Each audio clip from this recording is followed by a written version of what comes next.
오늘은 문재인과 이회창의 평행 이론에 대한 허와 실에 대해서 여러분과 한번 얘기를 해볼까 합니다. 이거 되게 민감한 이야기인데? 걱정스러워요. 이게 찬발현 이게 원래 제조기. 일베라든지 등등에서 만들어낸 일종의 정보 같은 거예요. 문재인도 이회창을 따라갈 것이다 하는데 아마 이것을 설파하려고 나오지는 않으셨겠죠. 그렇죠. 이걸 깨트리기 위한 대응 논리를 얘기를 해보려고 하는 거죠. 알겠습니다. 즉 급이 다른 겁니다. 이거는. 자, 시작해 봅시다. 문재인 후보의 이제 대세론이 어찌 보면 4년 6개월 정도가 대통령 후보로서 흘러오고 있습니다. 그래서 2대째 재수를 하는 이제 대통령 후보로 출마해서 2번을 나오는 정말 특이한 이력을 했는데 대한민국에는 2번 정도 출마한 건 아무것도 아닌 사람들이 많습니다.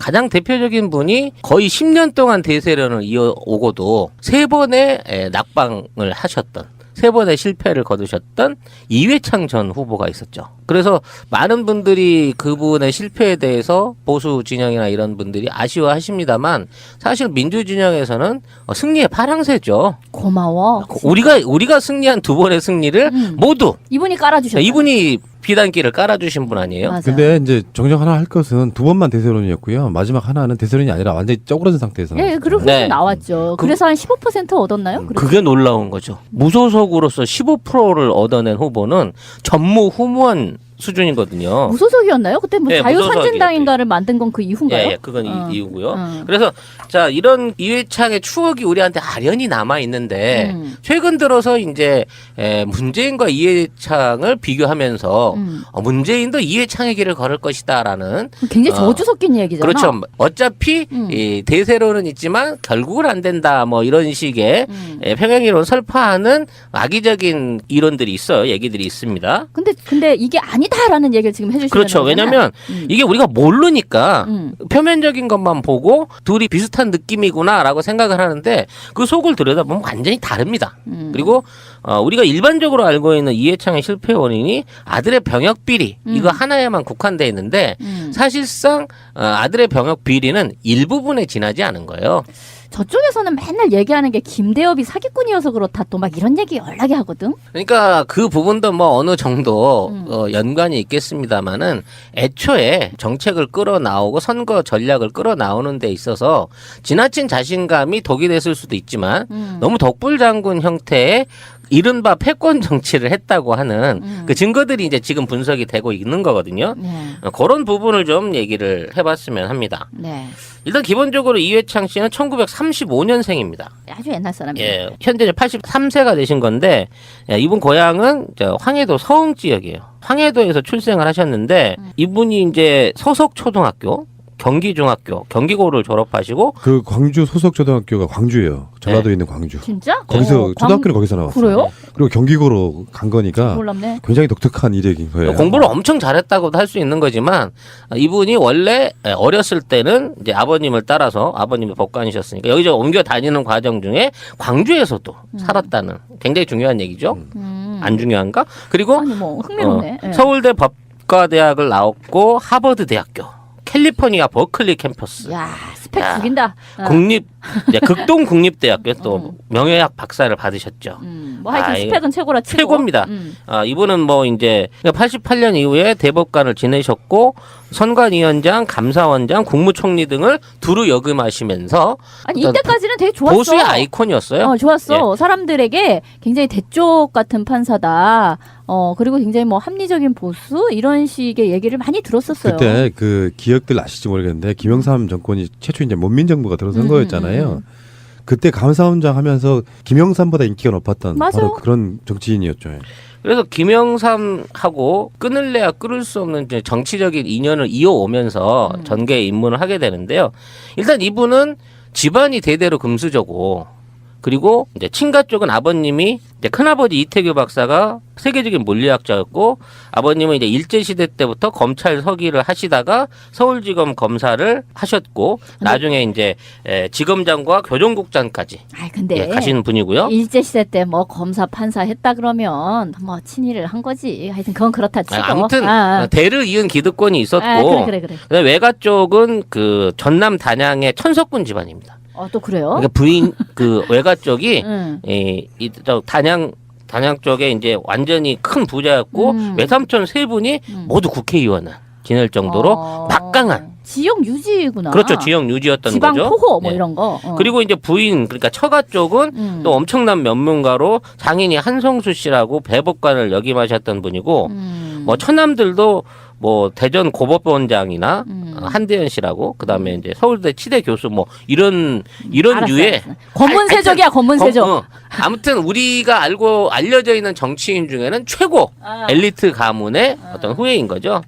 그래서 이제 판사 시절은 뭐 무난하다고 합니다. 왜냐하면 유신 선포 이후에도 이제 어느 쪽에도 가담을 안 하고 특히 이분이 이제 민청환령 관련자들한테 위죄 판결을 반대하기도 하고 뭐 그리고 군사 정권에 반대 의견을 많이 내 가지고 어느 정도는 친유신 인사는 아닌 걸로 분류가 되긴 했는데 유신에 뭐 그렇게 부역을 한 사람은 아니다. 그런데도 불구하고 서울 민사지방법원 부장판사, 고동법원 부장판사 등을 해서 그렇게 이제 꼭 압박을 받은 인물도 아니었어요. 적당한 정도 수위를 유지하면서 박정희 정권하고 같이 이제 교감을 해왔던 거죠. 이 양반이 서울 고등법원 부장판사를 76년부터 81년 동안 지냈거든요. 그때 들어온 사람이 노무현 대통령이었습니다. 그런 인연도 있어요. 이회창 씨는 이제 김영삼 정권이 출범한 이후에 감사원장이 임명이 되면서 여기서부터 이제 센세이셔널한 뭔가 그렇죠. 업적을 쌓기 시작합니다. 그렇죠, 그렇죠. 대표적인 게 평화아이템 사업, 뭐 율곡 사업, 청와대 비서실 뭐 감사, 뭐 이런 식의 그동안은 이제 건드릴 수 없었던 부분을 건드림으로 인해서 국민들한테 김영삼 정부의 어떤 그 개혁 이미지도 심어주면서 그렇죠. 대쪽이다 이런 이제 닉네임을 얻게 되는 거죠. 그래서 청와대와 뭐 기무사령부 같은 데를 전부 다 감사했었고 관련돼서 이제 천문학적인 부패 비리를 찾아냅니다. 그래서 이런 부분 안에서 성역 없는 감사라는 이 유행어를 만들어내게 되죠. 어쨌든 이때 인기 참 좋았어요. 그래서 이분은 이제 자연스럽게 총리에 임명이 되게 되는데 왜냐하면 이제 그 당시 이 인기가 워낙 높았기 때문에 김영삼 정부에서 총리로 끌어들였는데 이제 김영삼 정부의 활동에 정면으로 반기를 들게 됨으로써 그 당시 총리라고 하면은 얼굴 마담 역할을 하는 정도에서 그쳐야 되는데 이분은 실세 총리를 추구했던 거야. 그렇지. 그러다 보니까 이게 자꾸 김영삼 대통령하고 부딪히게 됐었고 이 과정에서 이제 127일 만에 스스로 이제 내려오게 되는 거죠. 그러니까 그때 김영삼보다 인기가 더 좋았다라는 그렇지. 그거잖아. 왜냐하면 영삼이보다 훨씬 개혁적이다. 개혁적이고 네. 강직하다. 그 똑똑하다. 이런 식으로 해서 이제 그만두고 난 이후에 인기가 더 올라가죠. 그렇죠. 그렇게 돼서 96년에 신한국당으로 영입이 되게 됩니다. 그래서 신한국당 안에서 이제 총재를 하면서 김영삼 대신에 신한국당은 주물럭 하면서 그 당시에 대선 후보로 이제 올라가게 되는 거죠. 그래서 그때까지만 하더라도 뭐 이회창의 대세론 같은 건 완벽하게 다 이루어져 있는 걸로 알려져 있었는데 이게 이제 어긋나기 시작한 게 이인재라는 이제 새로운 후보의 등장인 거죠. 그렇죠. 이인재도 사실은 굉장히 난 인물입니다. 서울대 출신이고 사법고시 출신이고 이분이 법조계에도 똑같이 법조계로 들어온 인물이기도 하고 이분이 최연소 이제 김영삼 정부 안에서 3당 합당 이후에 최연소 노동부 장관을 지냈고요. 그리고 그 당시에 이제 고용보험을 처음으로 입안을 함으로 인해서 IMF 때 이제 이 고용보험에 의해서 많은 그 직장인들이 도움을 많이 받았기 때문에 일종의 최고의 업적으로 뽑히는 부분 중에 하나입니다. 아, 그 사람이 그런 업적이 있었어? 예, 예. 난 그게- 그냥 피닉스 뭐 예. 이거밖에는 생각이 안 났는데. 그리고 그 이후에 이제 아주 짧은 경기도지사 생활을 하다가 이제 대선 후보로 본인이 출마를 하게 됐는데 그렇죠. 이 부분에 있어서 이제 너무 등판이 이르지 않았냐라는 전제도 있지만 사실 그 경기도지사가 된 이후에 인기가 거의 최고조에 올라가 있었던 이인재 씨 입장으로는 지금이 최고의 혹이다라고 생각을 했을 거예요. 기회는 찬스다 하고 그렇죠. 나왔죠. 그래서 난 기억나. 그때 이 사람이 묘하게 박정희 코스프레도 막 하고 이랬다. 그래서- 닮았다면서. 네네. 그 당시 일종의 여론조사 상으로는 그 국민 여론조사 상으로 이회창 씨보다 이인재 씨가 훨씬 더 인기가 높았다 그래요. 그래서 이제 경선이 본격적으로 치러지기 시작하면서부터 이인재는 경선에서 충분히 자신이 이길 수 있다라고 생각을 했던 것 같습니다. 근데 사실 뭐 신한국당이라는 그런 제도권 여당이라는 게 사실 그 안에서 그렇게까지 공정한 경선이 이루어졌을까? 라는 건 좀 의문은 돼요. 그러니까 그 당시는 이제 국민 지지를 받아서 하는 게 아니라 당내 세력들을 그렇죠. 가지고 이게 선거 후보를 뽑다 보니까 총재로 있는 이회창이 총재직을 수행하면서 이 경선에 나온다는 자체가 위법이다. 아니, 위법은 아니지만 불합리하다라고 이인재는 주장을 했고 이회창은 그걸 받아들이지 않은 거죠. 그리고 이미 이 당시부터 아들에 대한 병역 비리가 내부적으로 튀어나오기 시작한 겁니다. 예. 그래서 그 부분은 병역 비리 부분은 사실상 자기네들 경선 과정에서 튀어나온 일종의 자충수였는데 이회창 후보는 이거를 전혀 언급하지 않고 말하자면 해명을 하지 않은 상태에서 그냥 뭉개버렸어요. 그래요.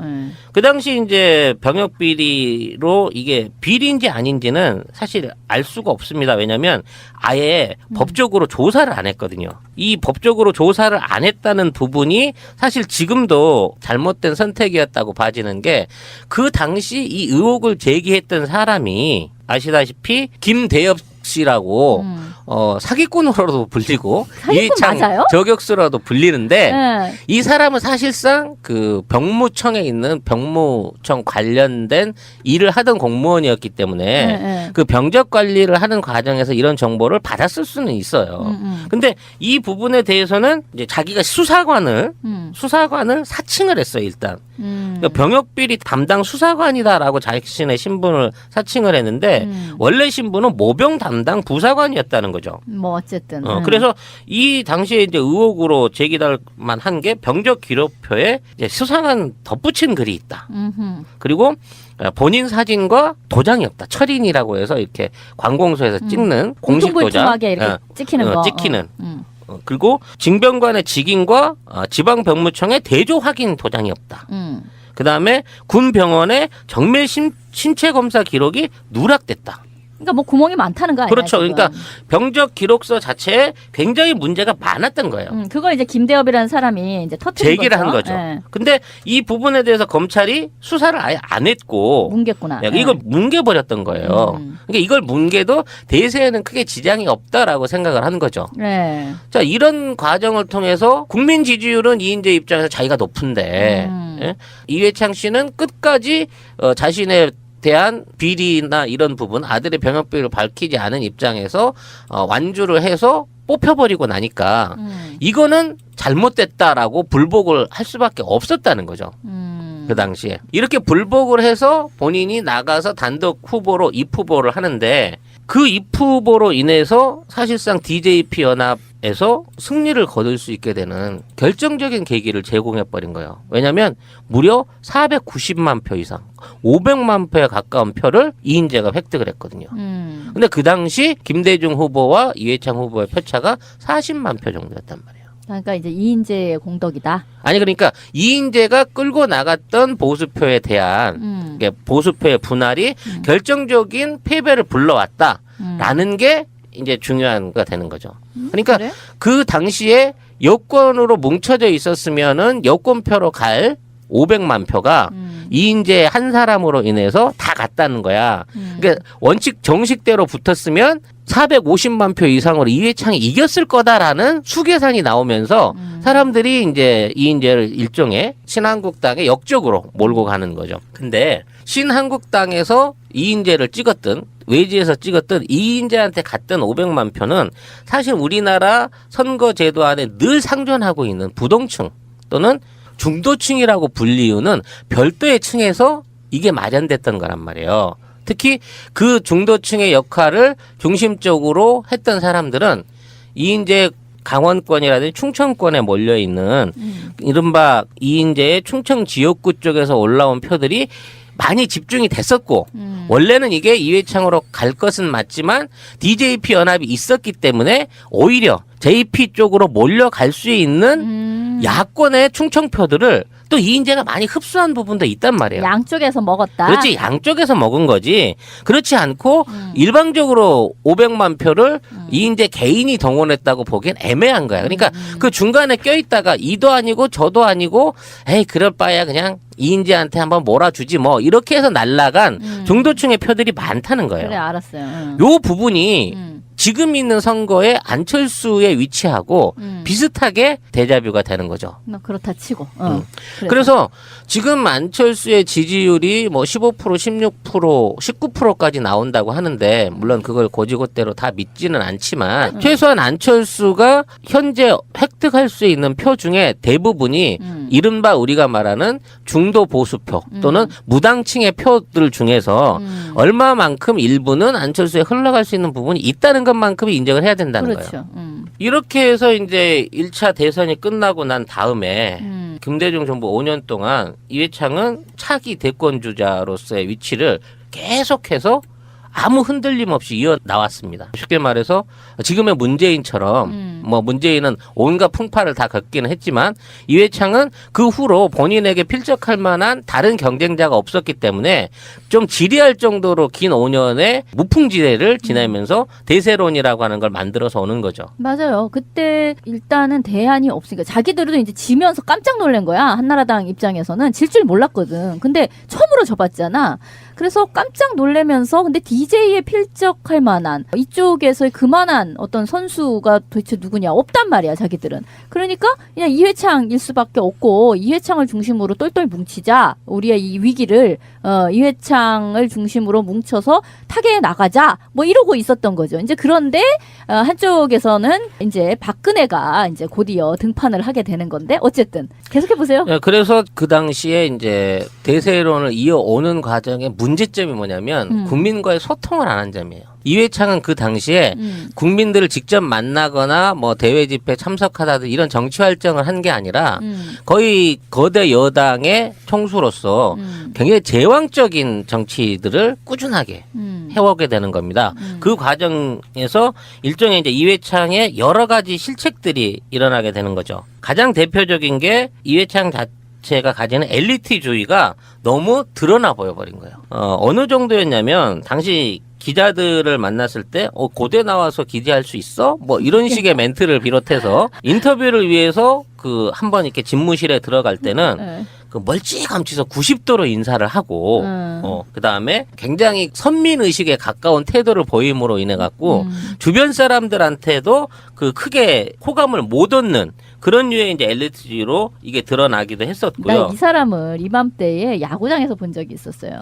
근데 와, 그 사람 자체가 되게 조그매. 근데 그 조그만 사람을 의자 위에 야구장 그냥 의자에 앉히질 않고 그 위에 뭔가를 더해서 뭐라 그래 그 임금님 앉는 자리처럼 그렇게 만들어지고 그리고 막 그 주위를 그 에워싼 그 느낌이 정말 의전이라고 해야 돼 뭐라고 해야 돼 하여튼 그게 참 대단하구나 막 이런 생각 들었었어 진짜로.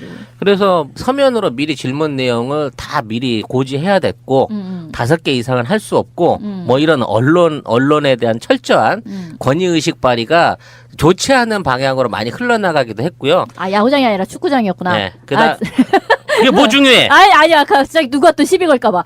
한일전이었어. 그 이외에 이제 서민 코스프레를 한다고 그 오이를 씹어 먹는데 오이를 까지도 않고 흙 묻은 대로 그냥 씹어 먹은 흙오이 사건 뭐 이런 것도 비난을 많이 샀고 그 다음에 이제 여고생들의 어떤 아이돌 팬덤을 빠순이라고.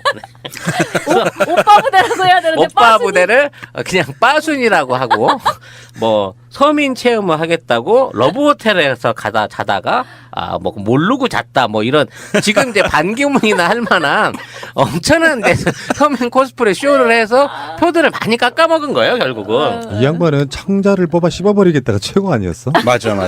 기자한테요. 그 정도는 내야지. 전에 그 정특리 의원도 그렇고 저 생각도 그런데 이회창은 대세론이었지만 사실 악인 이미지가 강했기 때문에 국민들이 여기서 뒤집히는 거예요. 악인. 네 그런데다가 이제 총풍 사건. 북한에다가 이제 결정적이지. 북한에다가 돈 주고 총 쏴달라고 했다는 거하고 그 다음에 이제 세풍이라 그래가지고 국세청을 동원해 갖고 대선 자금 기업들한테 그렇죠. 뜯어낸 거. 요것 때문에 나중에 이제 다음 정부 때는 이제 구속조사도 받기도 하는데 그다음에 이제 초호화 빌라를 공짜로 그 당시 뭐 수십억대 빌라를 임대료 안 내고 살아주시는 뭐 스킬을 발휘하기도 했고 뭐 아들의 원정 출산 논란이라든지 뭐 이것저것 자잘한 스캔들을 꾸준히 만들어내요. 아, 맞아. 많았어요. 근데 어느 것 하나도 검찰 조사를 받거나 언론에 공개된 바가 없었단 얘기지. 그래서 지지율이나 이미지만 가지고 그런데도 불구하고 그 당시 5%에도 못 미치던 그 노무현 후보에 비해서는 충분히 대세론으로 이어갈 수 있다라고 이제 깔아뭉갤 수 있다고 깔아뭉갤 수 생각했지. 있다고 생각을 한 거예요. 더군다나 그 당시 이제 김대중 정부가 부정부패 뭐 아들 홍삼 트리오 뭐 이런 거 막 온로비 튀어져 나가기 사건 하면서 뭐 이런 거. 또 아무래도 이제 국민의 정부가 인기가 떨어지고 있었고 그랬기 때문에 이분은 뭐 그 무혈 입성 한 번의 재수는 간단하지만 그냥 무혈 입성할 수 있을 것이다라고 착각을 했었던 것 같아요. 그래서 그 이후에 이제 대선 국면에 들어가면서 이제 결정적인 패착이 또 하나 나오기 시작한 게 결국은 DJP 중 JP하고 연합을 거부해 버린 거예요. 이게 뭐냐면 DJP 연합은 임기 만료에 가서 내각제에 대한 어떤 이견 차이 때문에 깨지게 됩니다. 그래서 JP는 이제 독자적인 정치 노선을 가지고 있는 상황에서 아마 충청권을 연고로 주장을 했으니까 뭐 본인은 이제 충청권의 어떤 적자로서의 그걸 그 주장을 꾸준히 했어요. 근데 애초에 충청권을 잡은 게 충청권의 민심을 끌어안으면 쉽게 될 수 있다. 왜냐하면 이인재 때 그 뼈아픈 교훈을 생각해서 저쪽만큼은 내가 탈환을 해야 된다는 생각이 있었던 것 같은데 JP는 기다렸다 그래요. 어떤 형태로든 제휴가 오기를. 나한테 러브콜이 올 것이다. 러브콜이 올 것을 기다렸는데 안 찾아가요. 대쪽의 자존심인 거지. 그 표를 노무현이 수도 이전 공약을 통해 갖고 먹는다 이거지. 싹쓸이를 해갑니다. 그래서 의외로 나중에 까보고 났더니 지난번 40만 표보다 더 커진. 왜냐하면 500만 표가 없는데도 불구하고 어디로 빠져나갈 500만 표가 없는데도 불구하고 70만 표 차로 더 져버린 거죠. 이제 두 번의 이제 재수를 실패를 하고도 이분은 이제 야욕을 못 버리게 되는 거고 그 다음 이명박 정부가 탄생하는 2007년 대선에 또다시 무소속으로 출진을 하게 됩니다. 이때는 나도 기억이 나는 게 이 사람이 원해서 나온 건 아니었었어요. 별로 나오고 싶은 마음이 없었었는데 이 사람의 어떤 지지자, 과거에 이 사람을 꾸준히 지지했던 사람들이 막 이 사람에게 가서 읍소를 하다시피 하면서 아니 세상에 이명박 같은 사람도 나오는데 당신같이 훌륭한 사람이 어떻게 안 나올 수가 있느냐. 나라를 위해 나와달라. 막 거의 이 지경이었었거든.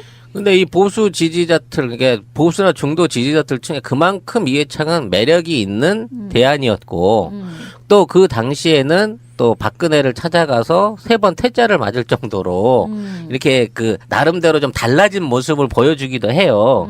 그런데도 불구하고 어떤 그 당시에 워낙 이명박에 대한 어떤 그 국민들의 경제에 대한 기대가 컸기 때문에 압도적인 이명박 승리를 거두게 되고 그 와중에 또 본인이 15% 가까운 표를 300만 표 넘는 표를 차지를 하게 되죠. 그래서 이때도 보수층이 아닌 진보나 보수로 갈려져 있는 중도층들은 이회창을 또 선택을 하더라는 거죠. 항상. 그래서 이제 3번의 선거에 있는 나타났던 증거를 보여지게 되면 1, 2번 선거가 있게 되면 중도나 보수층들이 어느 한쪽으로 옮겨가는 데 있어서의 굉장한 갈등을 많이 하게 되는데 3번 후보가 있는 경우에 우리나라 보수와 진보를 떠난 나머지 세력들은 어느 정도 그쪽에다 표를 몰아주는 경향들이 있더라는 거예요. 그렇긴 한데 지금 이 분석에서 15% 정도를 먹은 이회창의 그 지지자들은 중도는 아니었었어요. 이때 선거에서는 그렇죠. 15%는 약간 더 오른쪽에 있는 사람들이고 이를테면 지금 이 오자구도의 상황으로 지금 대선이 치러진다라고 했을 때 자유한국당과 바른정당을 합쳐서 대략 한 이쪽이 15% 나올 것이다 라고 생각하는 그 15%가 이 15%랑 상당히 코릴레이션 하는 면이 있어요. 근데 지금 선거는 역대 본 적이 없는 선거이기 그렇죠. 때문에 좀 비교하기 좀 그렇고요. 어쨌든 이건 중도는 아니었다고. 그렇지. 그러니까 지금 있는 표층 안에서의 표 갈림도 사실은 이제 더 민주의 절대적인 지지 우세가 예상이 되지만 그렇다고 하더라도 그 지금 2층에서 확보하고 있는 표수는 약 40%를 전후하는 정도의 전체적인 표를 갖고 있는 것이고 언제나 남아서 상존하는 약 15%에서 20% 정도의 중도 보수파에 대한 그 표에 대한 어떠한 방식의 대응력이 꼭 필요하다는 거예요. 앞으로 선거 전략에 있어서. 그래서 이제 반면 교사의 지점을 좀 살펴보자는 거죠. 일단 양쪽에 있는 인물의 어떤 도덕성이나 뭐 이러는 부분은 충분히 검증이 다 끝난 상태이기 때문에 그건 넘어가더라도 1차적으로 권위주의적인 엘리트 의식과 패권주의적인 당 운영 또는 정책 운영이 결국은 나중에 가서 그 조직을 떨어뜨리고 국민의 지지를 떨어뜨리는데 일조를 하더라는 걸 봤을 때 지금 이제 문재인 후보는 남아있는 대선 기간 안에 철저하게 겸손한 모습을 보여주게 되면 이회창하고 같은 구도의 길을 갈 이유가 없다라는 게 첫 번째 중요한 포인트인 거고요. 두 번째가 이제 묘하게 같이 아들 비리에 대한 부분에 그 내용을 살펴보게 되면 사실 이미 이명박 정부 때 검증이 끝난 사안이고 그 이후로 계속 박근혜 정부나 이런 쪽에서도 계속 2번이 넘는 감사를 통해 갖고 문제가 없다고 밝혀진 부분인 거를 다시 꺼내고 있는 거거든요. 여기에 대해서 적절한 수위에 증명하고 강한 역공을 펼쳐서 이걸 사전에 차단할 필요가 있다는 거예요. 왜냐하면 이게 사람들의 연상을 통해서 아들 비리 또 거기에 대한 배신감 이런 부분을 떨어낼 수 있는 적극적인 정치적 대응이 필요하다는 부분을 지적하고 싶은 거고요. 맞아요. 사실관계를 떠나서 소문이 나서 이게 이미지가 나쁘게 먹히는 건 선거에 치명적이거든요. 최대한 적극적인 해명을 하는 그렇죠. 것이 가장 좋은 방법입니다. 내용들을 보면은 법적으로 갈 수 있는 문제는 한 가지도 없어요. 그러니까 확실히 털어오고 가는 것이 대세론에 있어서 가장 중요한 지점이라고 생각합니다. 그게 이제 현재 나올 수 있는 가장 그 뭐 유일한 그 유일한 위크 포인트인 거거든요. 마지막으로는 이제 정치 공세를 더럽게 펼칠 거예요. 왜냐하면 저쪽 애들이 써먹을 수 있는 카드가 없기 때문에 그 하나죠. 뭐 인신공격부터 시작해서 뭐 가짜 뉴스나 그 특유의 모함이나 이런 것들을 막 던져낼 것이고 특히 지역주의를 자극하는 정치 공세를 계속해서 펼칠 건데 그때하고 지금은 민주당의 위상이 다른 거죠. 전국 정당으로서 위상이 다르기 때문에 지금 영남 출신으로서 호남에서 가장 높은 지지를 받고 있는 전국 지지율 1위의 문재인은 이회창하고 비교할 수 있는 구석은 사실상 없다라는 게 오늘 제가 얘기하고 싶은 부분의 핵심인 거고요. 앞으로 이런 류의 정치 공세가 지속되는 것에 대한 적극적인 공세 그리고 이런 걸 퍼는 것 자체가 역풍으로 돌아갈 수 있게끔 이제 우리 국민들이 애청자들이 관심을 갖고 이 부분에 대한 그 사실관계를 미리 알자라는 차원에서 오늘 이 시간을 빌어서 얘기를 해봤습니다. 뭐죠? 무소속으로서 15%를 얻어낸 후보는 전무후무한 수준이거든요. 무소속이었나요? 그때 뭐 네, 자유선진당인가를 만든 건 그 이후인가요? 예, 그건 이유고요. 그래서 자 이런 이회창의 추억이 우리한테 아련히 남아 있는데 최근 들어서 이제 문재인과 이회창을 비교하면서 문재인도 이회창의 길을 걸을 것이다라는 굉장히 저주 섞인 얘기잖아. 그렇죠. 어차피 이 대세론은 있지만 결국은 안 된다. 뭐 이런 식의 평행이론 설파하는 악의적인 이론들이 있어요. 얘기들이 있습니다.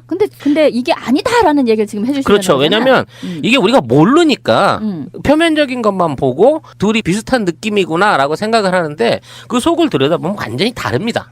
그리고 우리가 일반적으로 알고 있는 이회창의 실패 원인이 아들의 병역 비리 이거 하나에만 국한돼 있는데 사실상 아들의 병역 비리는 일부분에 지나지 않은 거예요. 저쪽에서는 맨날 얘기하는 게 김대엽이 사기꾼이어서 그렇다 또 막 이런 얘기 연락이 하거든. 그러니까 그 부분도 뭐 어느 정도 연관이 있겠습니다만은 애초에 정책을 끌어나오고 선거 전략을 끌어나오는 데 있어서 지나친 자신감이 독이 됐을 수도 있지만 너무 덕불장군 형태의 이른바 패권 정치를 했다고 하는 그 증거들이 이제 지금 분석이 되고 있는 거거든요. 그런 부분을 좀 얘기를 해봤으면 합니다. 네.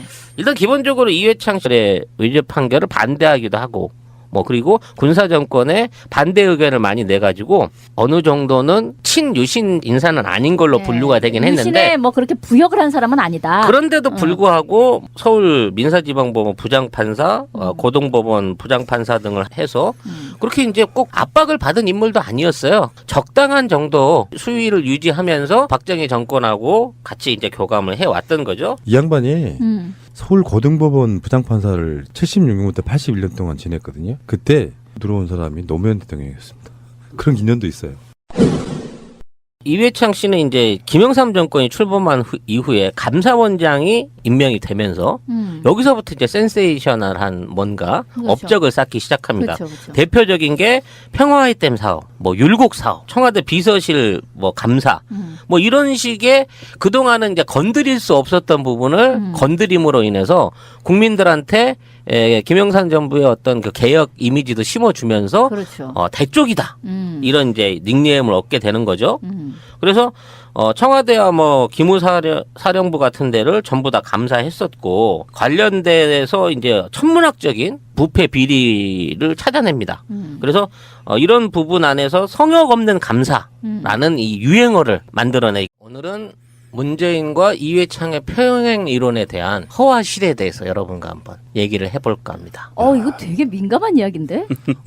걱정스러워요. 이게 탄발한 이게 원래 제조기. 일베라든지 등등에서 만들어낸 일종의 정보 같은 거예요. 문재인도 이회창을 따라갈 것이다 하는데 아마 이것을 설파하려고 나오지는 않으셨겠죠. 그렇죠. 이걸 깨트리기 위한 대응 논리를 얘기를 해보려고 하는 거죠. 알겠습니다. 즉 급이 다른 겁니다. 이거는. 자, 시작해 봅시다. 문재인 후보의 이제 대세론이 어찌 보면 4년 6개월 정도가 대통령 후보로서 흘러오고 있습니다. 그래서 2대째 재수를 하는 이제 대통령 후보로 출마해서 2번을 나오는 정말 특이한 이력을 했는데 대한민국에는 2번 정도 출마한 건 아무것도 아닌 사람들이 많습니다. 가장 대표적인 분이 거의 10년 동안 대세론을 이어오고도 3번의 낙방을 하셨던 3번의 실패를 거두셨던 이회창 전 후보가 있었죠. 그래서 많은 분들이 그분의 실패에 대해서 보수 진영이나 이런 분들이 아쉬워하십니다만 사실 민주 진영에서는 승리의 파랑새죠. 고마워. 우리가 승리한 2번의 승리를 모두 이분이 깔아주셨어요. 이분이 비단길을 깔아주신 분 아니에요? 맞아요. 근데 이제 정정 하나 할 것은 2번만 대세론이었고요. 마지막 하나는 대세론이 아니라 완전히 쪼그라든 상태에서. 예, 그렇게 네. 나왔죠. 그래서 한 15% 얻었나요? 그게 놀라운 거 오면서 전개에 입문을 하게 되는데요. 일단 이분은 집안이 대대로 금수저고 그리고 이제 친가 쪽은 아버님이 이제 큰아버지 이태규 박사가 세계적인 물리학자였고 아버님은 이제 일제시대 때부터 검찰 서기를 하시다가 서울지검 검사를 하셨고 나중에 이제 지검장과 교정국장까지 근데 가시는 분이고요. 일제시대 때 뭐 검사 판사 했다 그러면 뭐 친일을 한 거지. 하여튼 그건 그렇다 치고. 아무튼 대를 이은 기득권이 있었고 그래. 그다음에 외가 쪽은 그 전남 단양의 천석군 집안입니다. 또 그래요? 그러니까 부인 그 외가 쪽이 응. 저 단양 쪽에 이제 완전히 큰 부자였고 외삼촌 3분이 모두 국회의원을 지낼 정도로 막강한 지역 유지구나. 그렇죠. 지역 유지였던 지방 거죠. 포호 뭐 네. 이런 거. 그리고 이제 부인 그러니까 처가 쪽은 또 엄청난 면문가로 장인이 한성수 씨라고 대법관을 역임하셨던 분이고 뭐 처남들도 뭐 대전 고법원장이나 한대현 씨라고 그다음에 이제 서울대 치대 교수 뭐 이런 알았어요, 류의 알았어요. 검문세족이야 검문세족. 아무튼 우리가 알려져 있는 정치인 중에는 최고 엘리트 가문의 어떤 후예인 거죠. 그래서 이제 판사 시절은 뭐 무난하다고 합니다. 왜냐하면 유신 선포 이후에도 이제 어느 쪽에도 가담을 안 하고 특히 이분이 이제 민청환령 관련자들한테 위죄 판결은 1935년생입니다. 아주 옛날 사람이에요. 예, 현재 83세가 되신 건데 이분 고향은 황해도 서흥 지역이에요. 황해도에서 출생을 하셨는데 이분이 이제 서석초등학교, 경기중학교, 경기고를 졸업하시고 그 광주 소속 초등학교가 광주예요. 전라도에 있는 광주. 진짜? 거기서 초등학교는 거기서 나왔어요. 그래요? 그리고 경기고로 간 거니까 몰랐네. 굉장히 독특한 이력인 거예요. 공부를 엄청 잘했다고도 할 수 있는 거지만 이분이 원래 어렸을 때는 이제 아버님을 따라서 아버님이 법관이셨으니까 여기저기 옮겨 다니는 과정 중에 광주에서도 살았다는 굉장히 중요한 얘기죠. 안 중요한가? 그리고 아니 뭐 흥미롭네. 예. 서울대 법과대학을 나왔고 하버드 대학교, 캘리포니아 버클리 캠퍼스, 야 스펙 야, 죽인다. 국립 이제 극동 국립대학교 또 명예학 박사를 받으셨죠. 뭐 하여튼 이거 스펙은 최고라 치고. 최고입니다. 이분은 뭐 이제 88년 이후에 대법관을 지내셨고 선관위원장, 감사원장, 국무총리 등을 두루 역임하시면서 아니 어떤 이때까지는 되게 좋았어. 보수의 아이콘이었어요. 좋았어. 사람들에게 굉장히 대쪽 같은 판사다. 그리고 굉장히 뭐 합리적인 보수 이런 식의 얘기를 많이 들었었어요. 그때 그 기억들 아실지 모르겠는데 김영삼 정권이 최초 이제 문민정부가 들어선 거였잖아요. 그때 감사원장 하면서 김영삼보다 인기가 높았던 맞아. 바로 그런 정치인이었죠. 그래서 김영삼하고 끊을래야 끊을 수 없는 이제 정치적인 인연을 이어